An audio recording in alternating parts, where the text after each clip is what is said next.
Ukraine रूस विवाद पर अमेरिका की रूस को बड़ी वार्निंग सामने आई है। अगर यूक्रेन पर हमला हुआ तो इसके बुरे नतीजे होंगे, ये कह दिया है जो बाइडेन ने।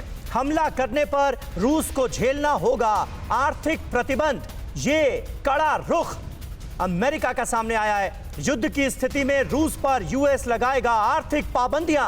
पुतिन से वीडियो कॉल बातचीत में बाइडेन ने एक तरह की यह सीधी धमकी दे दी है अमेरिका की तरफ से। तो अमेरिका ने क्या कुछ चेतावनी दी है हम आपको बताते हैं। अमेरिका ने रूस को दरअसल कई सारी चेतावनियां दी हैं। देखिए बिग वॉल ग्राफिक्स आपकी टीवी स्क्रीन पर आने वाले हैं। क्या कुछ चेतावनियां हैं? पहली चेतावनी तो यही है कि यूक्रेन की सीमा को रूस लांघे ना, यानी वो दायरा क्रॉस ना करे। यूक्रेन पर अगर हमला करता है तो फिर इसके गंभीर परिणाम हो जाएंगे, ये बड़ी बात कही गई है। इसके अलावा कई और बड़ी बातें भी कही गई है अमेरिका की तरफ से रूस को चेतावनी में, जिसमें कई तरह के बैन की बात की गई है। यह भी कहा कि अगर आपने क्रॉस किया तो आपके इस रवैये को हम बर्दाश्त नहीं करेंगे। रूस का ये जो रवैया है इसको बर्दाश्त नहीं किया जाएगा और उसके खिलाफ रिएक्शन हो सकता है। यूक्रेन को अमेरिका का मजबूत समर्थन प्राप्त है और साफ साफ लफ्जों में जो बात हमारे गेस्ट भी कह रहे थे, हमला किया तो आर्थिक प्रतिबंधों के लिए रूस तैयार हो जाए। और यही स्थिति जो है ये भारत को पशुपेश में डालती है। लेकिन पिनाक सर, यहां पर एक सवाल और खड़ा होता है कि जब सीरिया के राष्ट्रपति को बदलने की बात आई थी, वहां रूस ने अपनी मनमानी कर ली थी। क्या रूस आसानी से यहां पीछे हट जाएगा? क्योंकि एक लड़ाई इस बात की भी है कि विश्व में इस वक्त सुपर पावर कौन है। अमेरिका को लेकर जहां संशय हो रहा है, वहीं रूस चीन के साथ मिलकर लगातार चैलेंज कर रहा है। मुझे तो नहीं लगता कि रशिया अभी हट जाएगा इतनी जल्दी, वो बैठा रहेगा बॉर्डर पे, क्योंकि वो जो पोस्चर उन्होंने अडॉप्ट किया है उसका प्रेशर तो यूक्रेन पे वो बनाए रखे। पर मैं ये नहीं कह सकता, क्योंकि वहां के यूक्रेन के जो दो ईस्टर्न प्रोविंसेस हैं जहाँ पे रशियन मेजॉरिटी है, जहाँ पे उन रशियन लोग की मेजॉरिटी है, वो वहां पे कुछ इस तरह की बातें वो छेड़ दें कि भाई सिविल वॉर हो जाए अंदर, इस तरह की बातें हो जाए, तो रशिया मुझे लगता है उस तरह का एक ऑप्शन भी उनके पास है।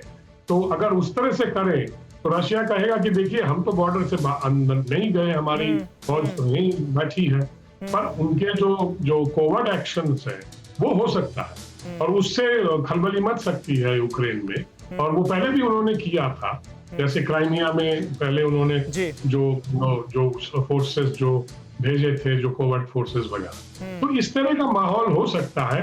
तो उसमें फिर प्रॉब्लम बाइडेन साहब को ये होगा कि अब वो सैंक्शन कैसे लगाएं, क्योंकि अगर अंदरूनी कुछ हो जाए तो वो रशिया को ब्लेम तो करेंगे, पर वो कोई एविडेंस नहीं दिखा पाएंगे कि Russian army has moved into Ukraine. तो रविंदर सचदेव साहब, अभी जो स्थिति यूक्रेन बॉर्डर पर नजर आ रही है उसमें रशिया की तरफ से हैवी डिप्लॉयमेंट करके अभी वेट एंड वॉच वाली स्थिति जो है वो रखी जा रही है क्या, ताकि पता चल पाए कि हमने जो सख्त स्टैंड लिया है उस पर दुनिया के तमाम जिम्मेदार बड़े मुल्कों की प्रतिक्रिया क्या आती है?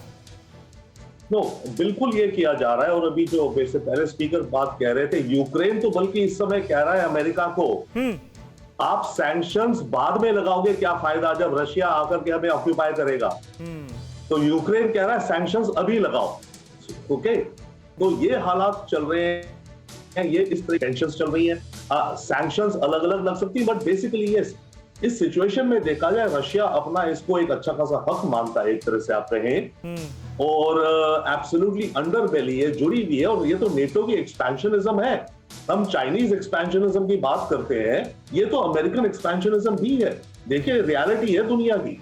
तो अमेरिका एक्सपैंड करना चाहता है अपने नेटो के फ्रेमवर्क को। अब रशिया कह रहा है कि आप यहाँ करके आप मेरी सिक्योरिटी डिस्टेबलाइज करोगे। तो रशिया इसमें हो सकता है, जब उसे लगे कि ये मामला सर से ऊपर चला गया, तो रशिया एक मिनी, जैसे कह रहे हैं, किसी प्रोविंस को इंस्टिल करके वहां पे अपने सोल्जर्स भेज दे, या लिमिटेड सम एक्शन रशिया करने की सिचुएशन में है। आई थिंक अब कब है, जब उसे लगे कि अभी नहीं करा तो फिर मैं गया। That would be the tipping point. जी मनीष, जरा ये समझाइए कि भारत का सबसे बड़ा मसला जो है वो चीन के साथ है। जब दुनिया की गुटबाजी हम देखते हैं तो चीन और रशिया साथ साथ नजर आते हैं। राजनाथ जी ने कोशिश भी की थी कि चीन का मसला रूस के जरिए सुलझाया जाए, लेकिन इस परिस्थिति में भारत क्या अपने हितों को देखेगा, या दो जो बड़ी लड़ाई है, दो इतिहास की बड़ी लड़ाई है, उनके बीच में कूदकर कैसे देख रहे हैं भारत का रोल? मैं चीन के कॉन्टेक्स्ट में खासतौर पर बात कर रहा हूं, चीन रशिया।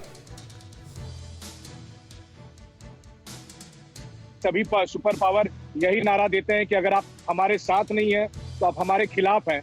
वैसे में अगर यूक्रेन को लेकर कोई भी पोजीशनिंग हम करते हैं तो वो बड़ी मुश्किल वाली बात आएगी। और रही बात चीन को लेकर, तो चीन और के संदर्भ में तो कोशिश यही थी कि अप्रत्यक्ष तरीके से रूस पर भी ये दबाव बनाया जाए कि आप भी चीन को थोड़ा समझाइए। लेकिन बदले में जाहिर है कि रूस की कोशिश होगी कि वो यूक्रेन के मामले में भारत से समर्थन लेगा, और अगर भारत यूक्रेन के मामले में समर्थन देता है तो फिर अमेरिका से जो हमारी संबंध अभी बढ़ रहे हैं वो फिर खटाई में पड़ सकते हैं। तो मामला बहुत पेचीदा होने वाला है। तो फिलहाल तो भारत के हित में यही है कि यूक्रेन का विवाद बहुत अधिक आगे ना बढ़े और नया साल शांतिपूर्वक बीते। बिल्कुल, और इसमें और कोशिश भी यही रहेगी हिंदुस्तान की। लेकिन फिलहाल यूक्रेन को लेकर ना रूस झुकता हुआ नजर आ रहा है, ना अमेरिका झुकता हुआ नजर आ रहा है, और तनाव लगातार बढ़ता जा रहा है। ये तनाव आने वाले वक्त में क्या गुल खिलाएगा, ये समझना बहुत जरूरी है। अड़ी सोमवार से शुक्रवार शाम 6 बजे सिर्फ TV9 भारतवर्ष पर।